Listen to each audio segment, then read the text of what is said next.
자, 오늘은 특별한 시간을 갖겠습니다. 우리 이용호 장로님이 그 남성 목장을 지금 운영하고 계신데 아주 모범적으로 잘 운영을 하고 있습니다. 그래서 우리 장로님의 노하우 그리고 또 장로님의 어떤 철학 이런 것들을 우리와 함께 공유하시겠습니다.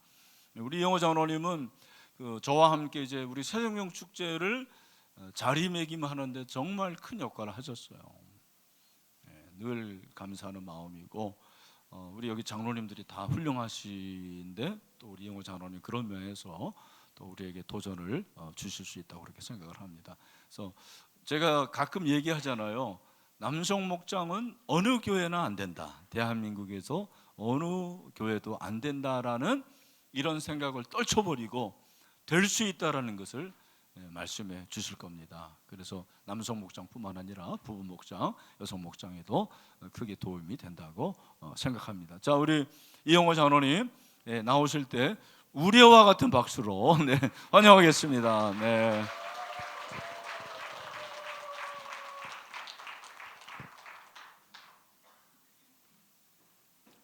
반갑습니다. 제122 남성 목장입니다.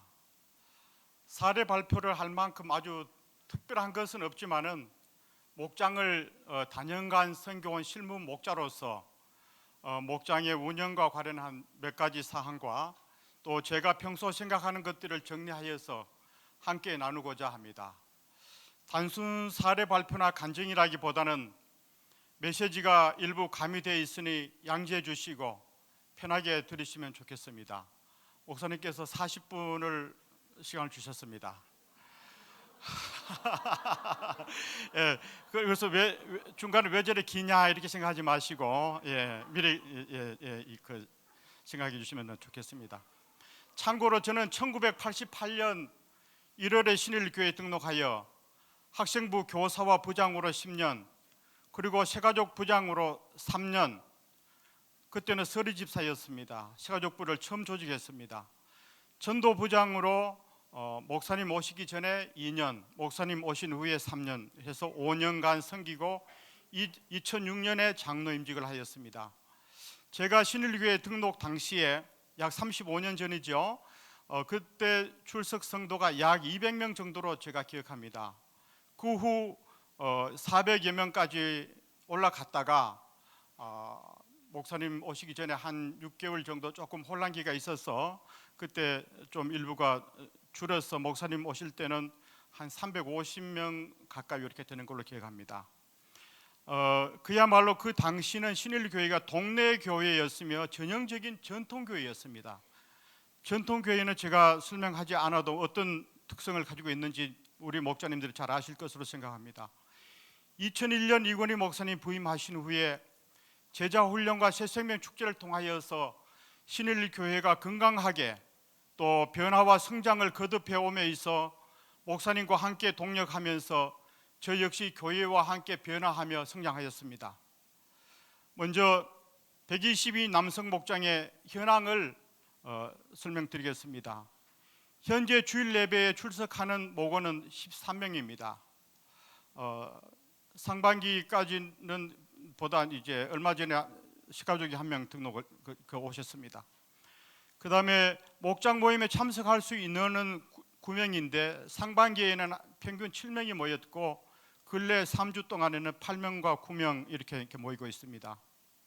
연령 분포는 대개 60대와 70대입니다. 목장 모임의 장소와 시간은 지난해까지는 매주 2부 예배 후 교회 카페나 새가족 접견실에 모여 주로 삶을 나누는 교제 중심이었습니다.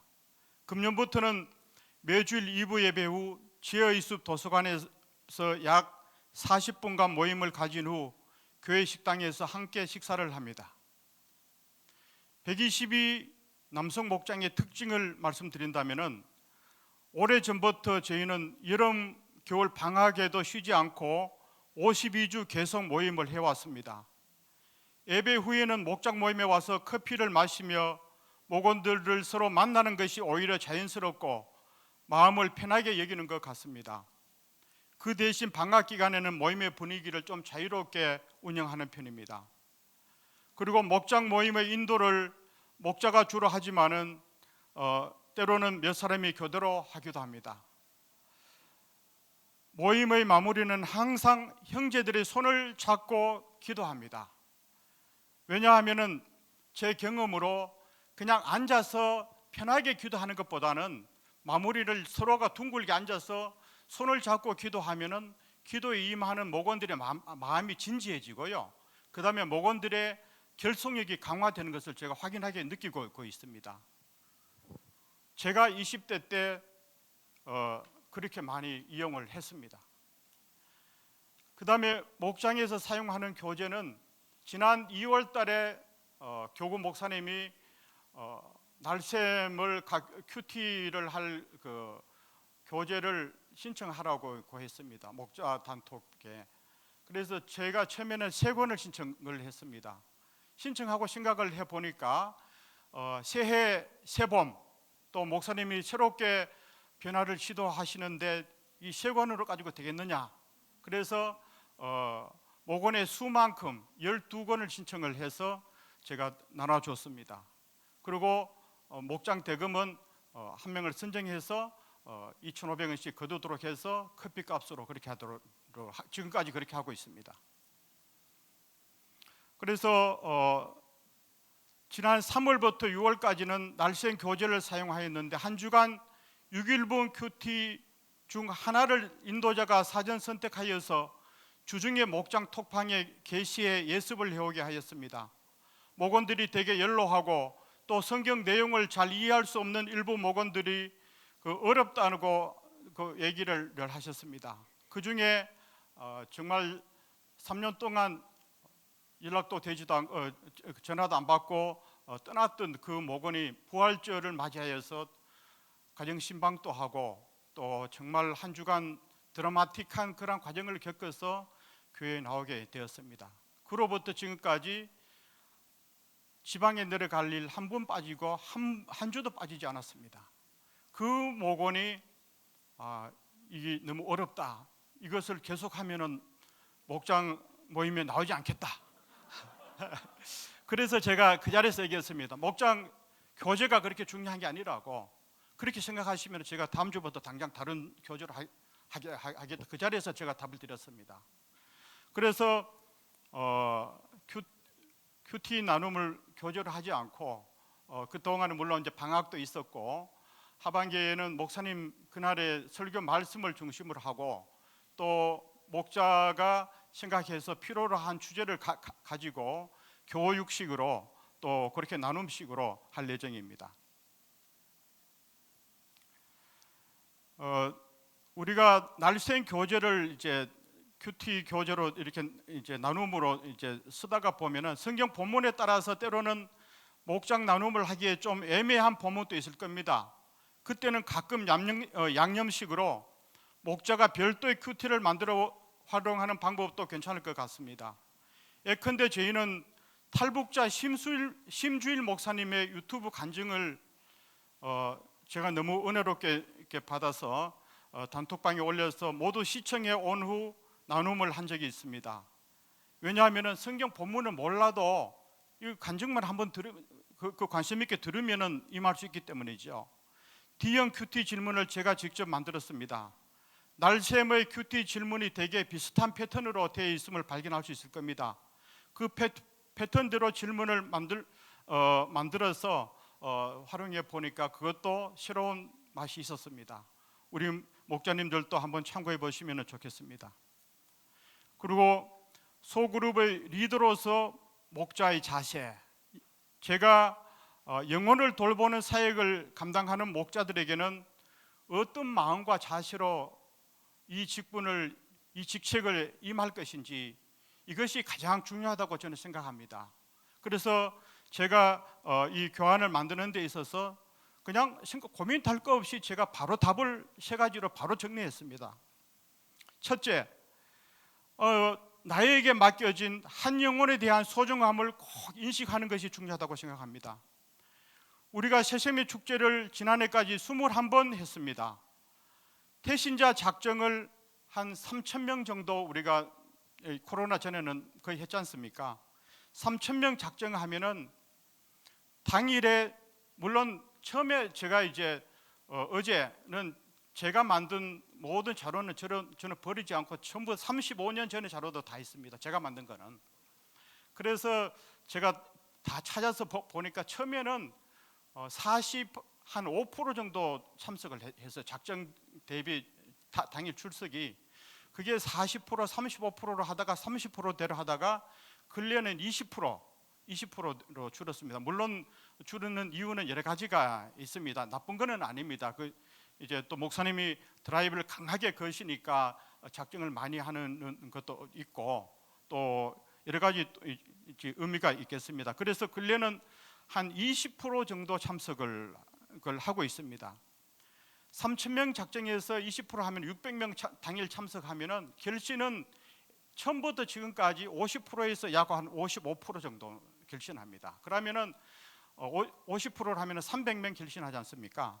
그러면은 신일교회 등록하는 것은 등록의 데이터는 교육자실에서 이제 늘 만드는데, 이것은 당해년도 12월 마지막 주까지 10월 말 세세미 축제를 마치면은 11월, 12월 9주간에 등록하는 인원을 집계를 한 겁니다. 그러면은 보면은 한 20%에서 25% 출석자의 결신자의 20%에서 25% 정도 이제 등록을 합니다. 물론 그 이듬해 연중에 계속 등록을 하지요. 그 숫자는 제가 일단 모르니까. 그래서 작정된 태신자 인원 대비 3,000명 대비 신일교회 등록 비율은 약 한 2% 내지 많이 잡으면 3%, 2.5% 이 정도입니다. 태신자의 세세미 축제 참석자 대비 신일교회 등록 인원은 약 한 10%에서 15% 정도입니다. 초신자나 낙심자 한 사람이 교회에 등록하기까지 그동안 얼마나 많은 사람들이 오랫동안 그 한 영혼을 전도하기 위해 땀을 흘리며 기도를 해왔는지 전도를 해본 우리는 잘 알고 있지 않습니까? 비록 내가 원래 태신자를 작정을 해서 교회에 데리고 왔지만은 그분에게는 내가 처음일 수도 있지만은 제가 전도해본 경험으로는 저 이외에 많은 사람들이 시도를 해서 포기를 하고 저한테 어떻게 돼서 그분들이 뿌려놓은 그 씨가 제가 결실을 거둔 적도 꽤 있습니다.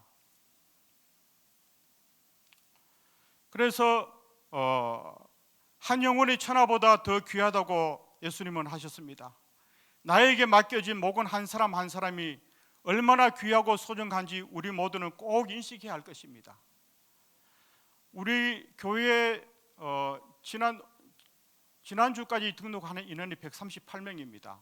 아까 김종성 장로님한테 몇 명이나 원래 등록할 것 같으냐 하니까 한 250명, 300명 계획하는데 한 250명은 넘을 것 같다. 물론 세세미 축제 이후에 등록이 얼마나 되느냐에 따라서 이제 판가름이 나겠지만은 이전의 데이터상으로는 한 300명 넘을 때도 있고, 270, 280명 이렇게 등록을 하거든요. 우리 교회 등록 인원이. 그래서 신일교회가 대로변에서 직접 보이기가 노출되기가 쉬운 교회도 아니고 대로변에서 골목 안으로 100m 있는 교회입니다. 아파트가 밀집되어 있는 교회도 아니고 신도시에 있는 교회도 아니고 단독주택이나 빌라가 밀집되어 있는 교회 동네에서 1년에 우리 교회에서 이렇게 찾아오는 등록하는 인원이 270명에서 300명이라는 것은 정말 대단한 숫자죠. 그만큼 이 한 영혼에 대한, 내게 맡겨진 한 영혼이 결코 가볍지 않고 얼마나 소중하고 귀한지를 우리는 항상 명심하셔야 됩니다. 두 번째는 전도를 잘 하지 못하면 새가족 정착이라도 잘 시킵시다 라고 말씀드리고 싶습니다. 예로부터 전도를 하지 못하면 자녀라도 많이 낳으라는 말이 있습니다.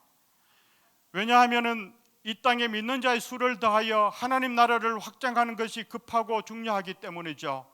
하지만 젊은 사람들도 요즘 아기를 잘 낳지 않고 우리도 지금 자녀를 출산하기에 이미 태의 문이 대개 닫혀버렸습니다. 그러므로 우리 교회와 목장에 보내주신 이 세 가족을 잘 정착시켜야 하지 않겠습니까? 목장의 목원들이 일정 인원 이상 되면은 연말에 목장 분가를 합니다. 목장 분가는 목원들이 전도를 많이 해서 분가하는 최상의 방법도 있지만, 그러나 부흥하고 성장하는 교회에서는 목장으로 배정되는 새가족 관리와 정착만 잘 시켜도 목장 분가를 할 수 있습니다. 저희 목장에서 저를 제외한 13명 중 7명은 새가족으로 와서 오래전에 정착하였거나 현재 정착 중에 있으며, 그 새가족 7명 중 4명은 완전한 초신자가 정착한 것입니다. 물론 저희 목장에서 정착 후 타 목장으로 이동해 간 목자들도 있습니다. 우리는 언젠가 모두 하나님 앞에서 결산을 할 때가 있음을 명심해야 할 것입니다. 그때에 하나님께서 너는 전도를 몇 사람이나 하고 왔느냐라고 물으실 때 부끄러움 당하지 말아야 하겠지만, 그래도 주님, 전도는 많이 하지 못하였지만 다른 사람이 전도한 새가족 정착은 많이 시키고 왔습니다 라고 최소한 말할 수는 있어야 하지 않겠습니까? 그렇다고 이번 가을의 새샘의 축제를 좀 가볍게 여겨도 좋다는 뜻은 전혀 아닙니다. 셋째, 목자는 목장과 교회의 부흥에 대한 열망을 가지고 있어야 한다고 생각을 합니다. 신일교회는 172명의 남녀 목자들에게가 있습니다. 우리 목자들은 모두 한 가지 공통점이 있습니다. 무엇일까요? 그것은 바로 신일교회에서 제자훈련을 수료한 자들입니다. 제자훈련을 받은 사람들은 모두 예수 그리스도의 제자입니다. 제자는 스승의 가르침과 삶을 따라가는 자로서 예수님이 당부하신 복음에 대한 열정을 가져야 합니다. 복음에 대한 열정이 있는 교회는 하나님께서 부흥과 성장을 허락하실 줄 믿습니다. 하나님의 교회는 유기체로서, 교회는 유기체라고 하지 않습니까? 성장하는 것은 자연스러운 현상입니다. 마침 어린아이가 밥을 먹고 매년 키가 자라는 것과 똑같습니다. 오히려 성장하지 못하는, 교회가 오히려 성장하지 못하는 것은 어디인가 병이 들었거나 심각한 문제가 있다는 신호일 것입니다. 그러나 한국교회가 현재 어려운 상황에 있지만 신일교회는 코로나 영향으로부터 회복을 넘어 이전처럼 부흥을 향해 질주해 갈 줄 믿습니다. 코로나 전 2019년 1월달 교육자실에서 만들어주신 그 데이터를 보니까 1월달에 평균 출석 인원이 1270명이었어요. 1270명, 한 달 인원이. 그러고부터 코로나가 딱 와서 신일교회 참 그 영향이 커서 지금 회복 중에 있지 않습니까? 각 목장 소그룹도 전도나 새가족 정착을 통해 부흥하는 열망을 일으켜 가야 할 것입니다. 우리 목장의 부흥으로 말미암아 잘하였도다, 착하고 충성된 종아, 내가 적은 일에 충성하였으며 내가 많은 것을 내게 맡기리니 내 주인의 즐거움에 참여할지어다 라고 칭찬받는 우리 모든 목자가 되시길 진심으로 축원합니다. 여섯 번째, 목자의 자기 관리입니다. 첫째는 영적인 관리가 중요하다고 생각합니다. 영혼을 보살피고 돌보는 사람은 신일교회에서 첫째 목자입니다. 두 번째는 교사가 있습니다. 셋째는 청년부의 리더가 있습니다.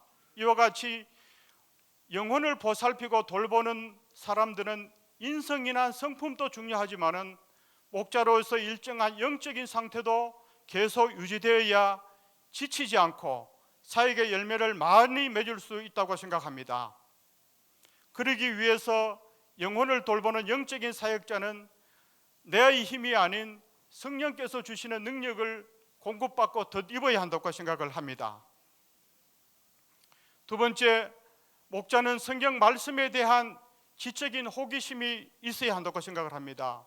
목자로서 목원들을 하나님 말씀으로 이끌어가는 평신도 사역자는 교회에서는 물론 개인적으로도 부지런히 배우고 공부하는 자세가 필요할 것입니다. 그래서 이전에는 우리가 책을 통해서 또 성경을 통해서 많이 공부를 했지만은, 물론 성경은 텍스트북이니까 계속 해야 되겠지만은, 요즘은 유튜브를 또 활용을 하고 또 인터넷이 얼마나 잘 되어 있습니까? 우리 목자들은 인터넷을 다 하시는 컴퓨터나 휴대폰으로 내가 모르고 궁금해한 거를 큐티를 하다가도 내가 좀 더 깊이 알고 싶다, 폭넓게 알고 싶다 검색만 하면은 정말 무한한 정보의 바다 속으로 우리는 들어갈 수 있습니다. 그래서 공부하기에 책값도 안 들고 책을 사려고 하는 그 번거로움도 없지 않습니까? 그래서 유튜브도 얼마나 많이 나오는지 그것만 하더라도 우리는 정말 좋은 시대에 목자로서 우리가 성경 말씀을 공부할 수 있는 시대인 것 같습니다. 목자의 자기 평가와 목장의 진단을 통한 피드백이 중요하다고 생각을 합니다. 때로는 평가와 진단을 통해서 부족한 부분을 보완하고 새로운 변화를 시도하면은 하나님께서 반드시 좋은 개성과 부흥을 주실 줄 믿습니다. 교회 안팎의 모범적인 목장 모델을 찾아 사례 연구를 해보는 것도 시행착오를 줄이는 좋은 방법이 될 것입니다. 우리는 목자를 5년 또 하고 10년 이상 하신 분들도 많이 있습니다.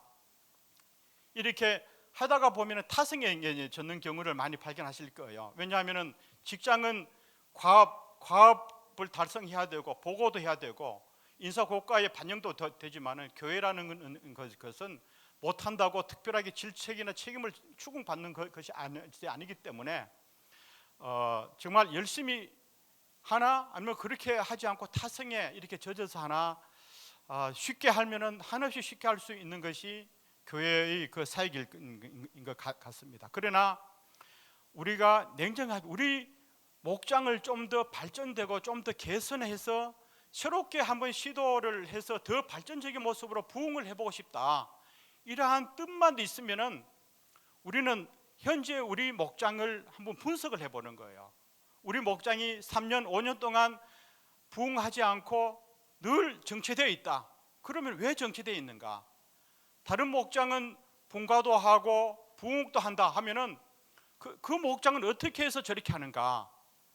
관심만 갖고 그 목자를 내가 만나서 어떻게 하느냐 물어보고 하면은 내가 겪을 시행착오도 겪지 않고 지름길로 가는 방법입니다. 이것이 기업체에서는 경영학에서는 벤치마킹이라고 하지 않습니까? 일종의 벤치마킹입니다. 그래서 시행착오를 하지 않고 또 경비도 들이지 않고 아주 가장 지름길로 갈 수 있는 쉬운 방법이 벤치마킹입니다. 먼저 잘하고 있는 사람들을 내가 사례를 듣는 거죠. 그래서 우리 목장의 역할을 한번 제가 분류를 해봤는데 우리 목자님들이 더 잘 아실 겁니다. 목원을 관리하고 목원들의 신앙 성장을 도모하는 겁니다. 새가족 정착과 그 다음에 두 번째는 관리 양육으로서 우리 나에게 맡겨진 새가족을 온전한 그리스도인으로 세워가는 거죠. 그 다음에 세 번째는 목장의 부흥을 통하여서 교회의 부흥을 성장을 이루어가는 것입니다. 그래서 목장의 부흥은 소그룹 안에서 전도를 통한 부흥도 있지만은 각 목장에 배정되는 새가족의 정착과 신앙 성장을 통한 부흥도 아름답게 빛납니다. 목원 관리 방법입니다. 첫째는 목자가 목원을 대할 때에 진정성 있는 마음으로 대하는 것이 중요하다고 생각합니다. 이 진정성이라는 것은 목자가 진실된 마음으로 정말 한 영혼에 대한 소중함을 내가 이해를 한다면은 우리 맡겨진 목원 앞에 우리는 진실할 수밖에 없고 최선을 다할 수밖에 없을 겁니다. 그래서 진심이 담긴 최선을 말하는 그렇게 생각을 합니다. 그래서 주일 예배에 결석한 목원은 꼭 그 당일에 집에 가서 씻고 컨디션이 좋을 때 그때 목원들한테 전화를 해서 오늘 어떻게 해서 못 나왔는가 전화 신방을 그날 하는 것이 최고입니다. 주중에 하면은 남자들은 여성들도 출근을 합니다. 출근하는데 목자한테 전화 오는 거 유쾌하지 않죠. 주일날 하는 것이 제일 좋습니다. 대화할 시간도 많고요. 그 다음에 주중에 하면은 며칠이 지났는데 목자한테 전화 오면은 나를 이렇게 바로 전화를 해주면 목원이 받아들이는 마음도 다르다고 생각합니다. 그리고 가능하면은 결석 예정자는 주중에 목자한데 한 주 전에 목자 모임에서 통보를 받든가 주중에 전화나 톡으로 이렇게 항상 보고를 하기보다는 통지를 하라고 그렇게 관리하는 것이 상당히 좋습니다. 두 번째는 목원들의 신앙 관리와 성장을 위한 지원을 하는 것이 중요합니다. 제가 경험하건대는 목원들의 신앙 관리를 위해서는 평신도 양육과 훈련 과정을 있도록 적극적으로 권면하는 것이 이것이 가장 좋은 방법입니다. 왜냐하면 전문가들이지 않습니까? 우리 교육자님들이 전문가들이니까 본인이 또 시간을 정해서 몇 개월 이렇게 집중해서 받으면 되니까 이것이 가장 좋은 방법입니다. 그리고 아까 같이 유튜브라든가 이런 것을 보내줘서 알게 하는 방법도 또 좋은 방법이죠. 그 다음에 3번에 교환에는 강의 안에는 없는데 제가 추가했습니다. 화면을 보시면은 목장 내 새가족의 정착과 적응과 정착 관리 그렇게 했습니다. 목장 내 새가족의 적응과 정착 관리. 새가족을 진심으로 배려하고 환영하는 목장 분위기를 만들어야 됩니다. 그러기 위해서는 목원들에게 정말 새가족을 맞이할 수 있는 이 새가족이 얼마나 소중한가 제가 말씀드렸던 그거를 우리 목원들한테도 충분히 얘기를 해드려야 됩니다. 저희 목장에 말을 좀 막 하시는 분이 있어요. 그래서 이분은 다른 교회에서 상처도 남한테 상처도 주고 본인도 상처를 받고 그래서 우리 교회에 오신 분이 있어요. 이분이 그 대신에 성경은 많이 읽고 성경도 많이 알고 아는 것이 많습니다. 그런데 말은 통제가 안 되는 분입니다. 그래서 어떤 얘기까지 하느냐 하면은 구조국 장로님이 우리 교회 전도형 온 성도들 저희 목장에 이제 우리 전도사님이 두 번 배정해 줬는데 영양가 없는 사람을 왜 자꾸 보내주느냐고 그렇게 얘기하십니다. 정말 어려운 분들도 있거든요. 그래서 제가 무슨 말이냐고 정색을 합니다. 그때는 하나님 앞에서는 이 성도나 이 영혼나 똑같이 하나님은 보신다. 우리 당사자 본인이나 똑같이 보셔야지. 저는 지나갔지만은 그 생활보호 대상자가 한 분 있어요. 몸이 너무 약해서 귀도 산업 현장에 오랫동안 근무를 해가지고 귀도 잘 안 들리는 분이 있습니다. 그분이 코로나 기간 동안에 척추 디스크 수술을 3번이나 받을 정도로 심합니다. 그래서 그분을 우리 목원들 데리고 3번 병원 신방을 다녀왔습니다. 그 후에 몸이 너무 안 좋아서 지금 교회는 못 나오고 있지만 제가 차로 가지고 모시러 가려고 하니까 차를 탈 수가 없어요. 그래서 제가 휠체어를 준비를 해서 매주 내가 모시러 오겠다. 교회 근처니까. 그러니까 휠체어도 못 탈 형편이에요. 왜냐하면 턱이 있으면 움직이면 안 되니까. 교회 오더라도 오래 있을 수가 없는 거예요. 그래도 제가 지금까지 명단에서 교적에서 정리를 안 했습니다. 왜냐하면 제가 새벽기도 때 우리 목원들을 위해서 기도할 때 이 목원을 위해서 이름을 올려놓으면 기도를 할 수 있으니까 그렇게 관리를 하고 있습니다. 그 다음에 우리 목장 내에 새가족 정착을 방해하는 것은 없는가, 이것을 정착하지 못한 원인을 분석해 봐야 할 것입니다. 그래서 우리 옛날에 전통교회에 있을 때 신일교회에 이제 그러한 모습은 이제 별로 남아 있지 않습니다. 그 당시에 어떤 말까지 있었느냐면 재직해야 할 때 들어온 돌이 박힌 돌을 빼려고 한다. 이런 말도 있었고, 신일교회 온 지 얼마 됐다고 지가 이렇게 설치느냐, 이런 얘기를 해서 상처를 줘서 내보내는 경우도 참 많이 있었습니다. 그러나 현재 신일교회는 그렇지는 않습니다. 그러나 목장이 장기간 새가족을 영입을 못하든가 영입을 해도 정착을 못 시키고 장기간 정체되어 있는 목장에는 기득권이 행사할 수도 있을 거예요. 또 배타적인 분위기가 될 수도 있을 겁니다. 그런 목장은 또 말에 상처를 입혀서, 말로 가지고 상처를 입혀서 못 나오게 하는 경우도 있었고, 또 심지어는 목원들끼리 다투고 싸움도 하는 목자가 또 아마 있을 수도 있을 거예요.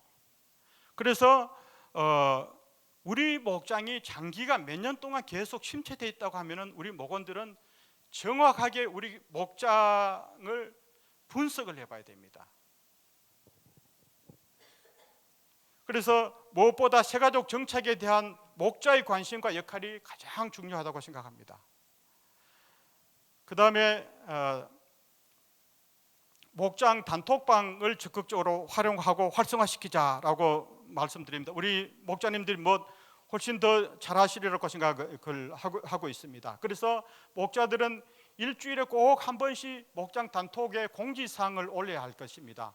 담임 목사님의 방침이라든가 또 교회 행사라든가 또 목자가 특별하게 이번 주 목장 모임에 또 하시고 준비해 올 거라든가 그런 것이 있기 때문에 이 목장 단톡방을 활성화시키지 않으면은 이게 참 어렵습니다. 그래서 수시로 좋은 선별된 찬양이라든가 또 간증이라든가 또 교육이라든가 설교 말씀이라든가 이런 것을 올려서 목원들이 듣고 싶은 분들은 듣고 해서 늘 은혜 안에 거할 수 있도록 지원해 주는 것이 좋다고 생각을 합니다.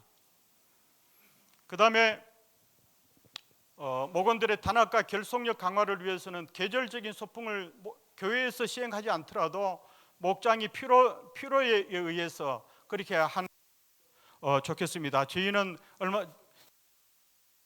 8월 청와대 방문을 한번 다녀왔습니다. 다른 목장에서도 한번 참고하시고 너무 좋습니다. 또 제가 뒤에 적어놓은 거 참고하시고, 그 다음에 9번에 장기 결석자 교회 인도법입니다. 제가 코로나 3년간 저희 목장에 장기 결석자가 2분 있었습니다. 2분, 그 중에 김길란 집사님과 김정식 집사님인데, 김길란 집사님은 우리 교회에 오래 다년간 다녔었지만은 믿음이 좀 이제 성경에 대한 거라든가 이런 것은 좀 약해요. 그래서 코로나 때 계속 못 나오고, 제가 전화를 하면은 전화를 이번에 끊지는 안 하고 단톡방은 빠져 나갔는데 전화는 끊지는 않았는데 안 받아요. 그냥 안 받는데 제가 밑에도 써놨지만은 포기하지 않으면 받을 수가 있어요. 왜냐하면은 내가 기분이 좋을 때가 있잖아요. 그러면은 오랜만에 이영호 장로한테 전화 와서 한번 받아볼까 하고 받을 수도 있고, 어떤 데는 뭣도 모르고 누군가 모르고 받을 수도 있습니다. 그때는 이제 한번 또 통화하고, 그러면 장로님 전화하지 말라고 하셨잖아요. 제가 필요할 때 연락드리겠습니다. 그러면 제가 간단하게 할 말을 하고 있고 그렇게 합니다. 그리고 또 한 분은 단톡방 빠져나가고 전화도 전혀 안 받는 분이 있었는데, 지난 김길남 집사님은 작년 부활절에 오자, 추수감사절 때 오자, 성탄절 때 오자 이렇게 하더라도 한 번도 안 들었었어요. 그래서 제가 내년에는 이제 새해니까 1월 1일부터는 이제 나오셔야죠. 그랬는데 알았습니다. 그때부터 나오셔서 정말 지난주에 눈 수술하고 한 번 빠졌어요. 지금까지 한 번도 안 빠지시고 나오신 분. 그래서 그리고 우리 김정식 집사님은 참 교회를 사랑하는 마음이 있지만은 또 직장에 은퇴를 하니까 또 좀 남자들은 오랜 은퇴를 하면은 좀 우울증 같은 것도 있지 않습니까? 그런 것도 좀 있었고 해가지고 우리 교회를 잘 못 나오셨어요. 한동안 계속 못 나오셨고 전화도 안 받으시고 그랬는데, 단톡을 빠져나가도 개인 톡은 연락이 돼요. 제가 보내면 항상 열어보는 건 확인이 되니까. 그래서 제가 이제 우리 목장에 올렸던 그러한 내용을 그대로 복사해서 다 올리죠. 다 올려주고 또 제가 개인적으로 하고 싶은 얘기도 그렇게 하고, 그렇게 했는데 지난 부활절 때 목사님이 부활절 한 주 전날 여기서 다 전화를 하도록 하고 나가다가 그 아내가 우리 목자이십니다.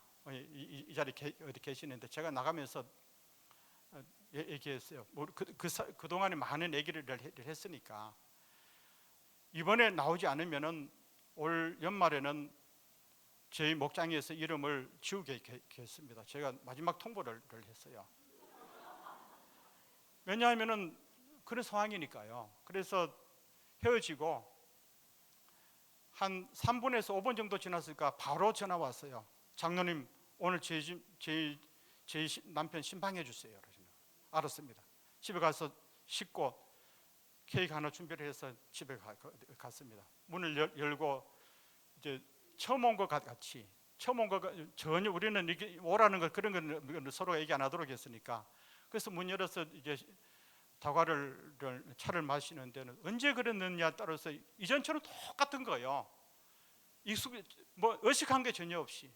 그래서 얘기를 충분히 하고 밥 먹을 때 돼 가지고 식사로 가자고 해가지고 식당에 가서 밥 먹었습니다. 밥도 맛있게 먹고 거기서는 교회 나오라는 얘기를 한 번도 하지 않고 밥 다 먹고 헤어질 때 악수로 이제 제가 얘기를 하니까 생각해 보겠다 이거야. 지금까지 오랫동안 얘기를 충분히 했는데 분위기도 좋았는데 저는 기꺼이 나오겠다고 할 줄 아는데 생각해 보겠다. 그 집사님이 생각해 보겠다고 하면 심각한 거예요. 이게 가벼운 게 아니에요. 그래서 제가 집에 가지 않고 그 길에 서가지고도 또 장시간 얘기하고 그렇게 이제 헤어졌습니다. 그리고 이제 그 주간 한 주간 남았지 않습니까? 그 주간에 우리 아내 집사님이 남편한테 제가 길어서 죄송합니다 이거 왜냐하면 살아있는 교원이 됐을 것 같아서 그 남편한테 나 당신 이번에 교회 안 나가면은 나도 신일교회 안 나가고 동네 앞에 다른 교회 나갈 거라 정색을 하고 다 선포를 한 거예요. 그렇게 저하고는 카톡을 둘이서 이렇게 이제 주고받았으니까 그렇게 하면서 그렇게 하니까 정색으로 그렇게 하니까 내가 성지순례 가려고 돈 내놓은 것도 성지순례도 내가 그렇게 바랬지만 기도해왔지만 포기한다. 그리고 제가 또 긴 장문을 몇 번 보냈습니다. 그 중에 한 가지가 지금까지 아내가 주말 부부로서 멀리 직장 생활을 했으니까 지방에 있었으니까 지금까지 아내가 남편을 위해서 이렇게 내조를 하고 생겼는데 이제는 은퇴했으니까 집사님이 아내를 외조를 하고 도와야 되지 않겠느냐. 그리고 지난번 임직자 3년 전에 투표에서 약간의 표로 권사가 못됐는데 이번에 얼마 남지 않았는 선거에서 제가 보건대는 특별한 일이 없으면 피택될 가능성이 상당히 높습니다. 이럴 때 남편이 기도하시고 도와주셔야지 남편이 나오지 않으면 다른 성도들이 투표를 행사하겠느냐 이렇게까지 제가 간절하게 보냈어요. 그래도 교회 간다고 얘기를 하지 않고 이제 집사님 얘기를 들으니까 주일날 아침에 방으로 가가지고 옷을 챙겨서 입으라고 하니까 못 익힌 척하고 그냥 옷을 주섬주섬 입고 버스를 타고 교회 오면은 차가 많을 것 같아서 버스를 타고 오다가 저한테 전화 온 거예요. 우리는 신랑하고 지금 교회 가고 있다고. 그래서 제가 그 과정에서 목사님한테도 요청을 했어요. 이런 과정이니까 목사님 전화 좀 해주세요. 하여튼 그렇게 해서 그 목원이 지금까지 한 주 빠지고 교회에 잘 나오고 있습니다.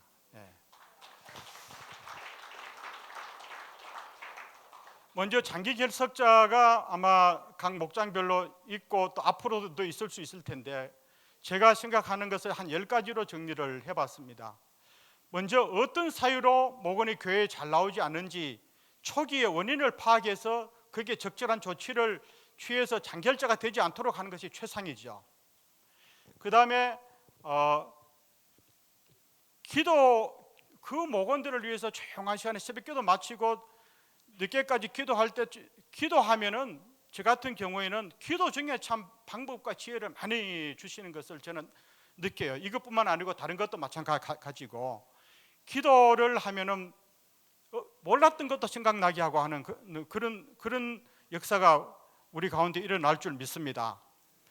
그 다음에 신방은 물론 잘 빨리 하셔야 될 테고, 목자가 목장 단톡방에 게시하는 공지사항과 선별된 그러한 영상물들도 개인 안부와 함께 개인 톡으로 꼭 발송을 해주면은 이것은 나는 당신을 잊지 않고 늘 기도하고 있다라는 목자의 마음을 전하는 것입니다. 장결자라도 또 공지사항을 통해서 전달하면은 이 장결자는 현재 교회와 목장에서는 어떤 일이 이루어지고 있는지 관심을 갖게 될 것입니다. 그 다음에 다섯 번째, 진정성이 담긴 메시지. 아까도 언급했듯이 진정성이 중요하다고 하지 않습니까? 진정성, 상투적인 언어는 별로 영향 효과가 없습니다. 진정성은 정성이 담겨 있고 감동과 호소력을 주기에 충분합니다. 이런 메시지는 상대의 닫힌 마음을 열게 하는 힘이 있습니다. 그리고 장결자 성도와 가까이 지내는 분들이 있지 않습니까? 그분들한테 장결자의 근황을 듣고 그분들도 내 편으로 협조를 만드는 것이 중요했습니다.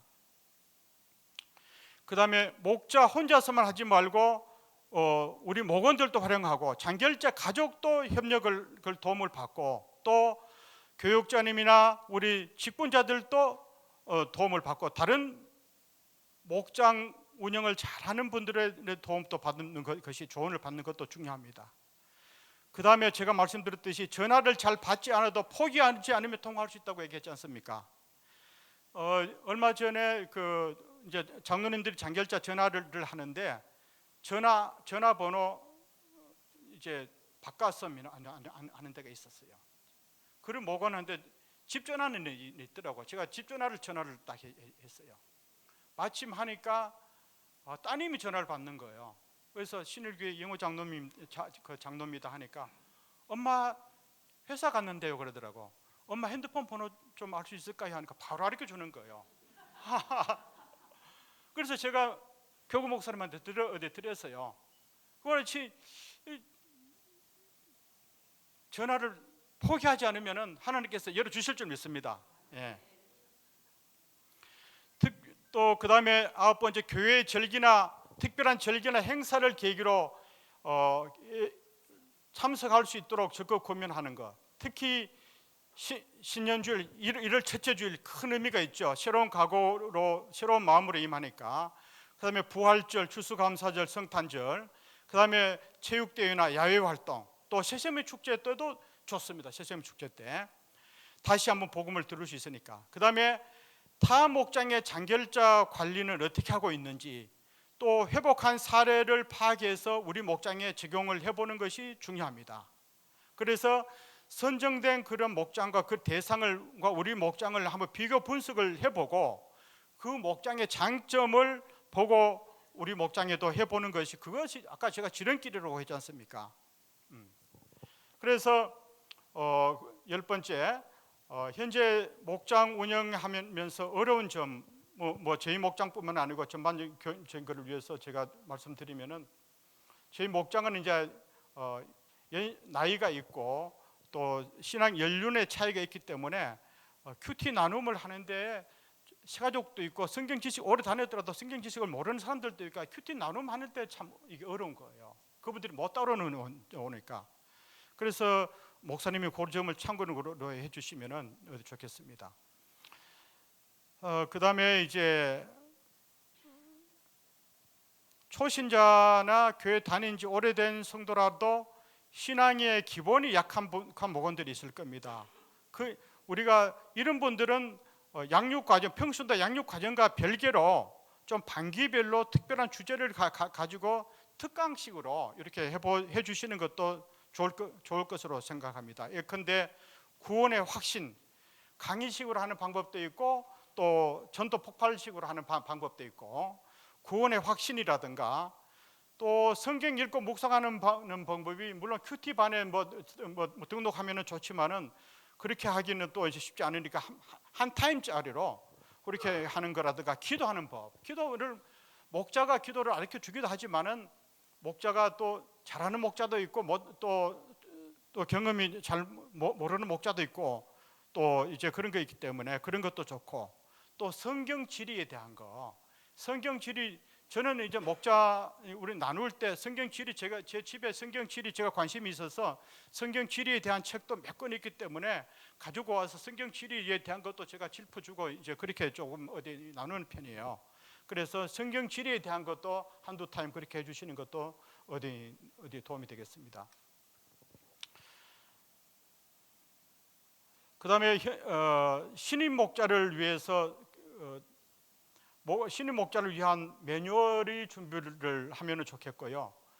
신임 목자를 위한 사전 직무 교육이 꼭 필요하다고 생각을 합니다. 그렇게 하면은 시행착오를 최소화할 겁니다. 왜냐하면은 이 한 영혼의 소중함을 우리가 강조를 했지 않습니까?